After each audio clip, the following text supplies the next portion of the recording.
এই মুহূৰ্তত আহি পৰিছে এটি গুৰুত্বপূৰ্ণ খবৰ। উচ্চতৰ মাধ্যমিকৰ শিক্ষাৰ্থীসকলৰ পৰা আহি পৰিছে এটি গুৰুত্বপূৰ্ণ খবৰ।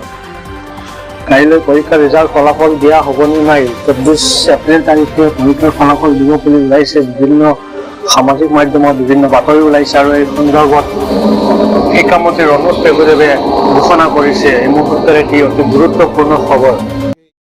মই ৰাজ্যবাসীক এইটো জনাই দিব বিচাৰোঁ যে আগতে অগা পিছাকৈ এদিন আগত মেট্ৰিকৰ ৰিজাল্ট দিলে পিছদিনা উচ্চতৰ মাধ্যমিক বা হায়াৰ ছেকেণ্ডেৰীৰ ফলাফল দিয়া হয়।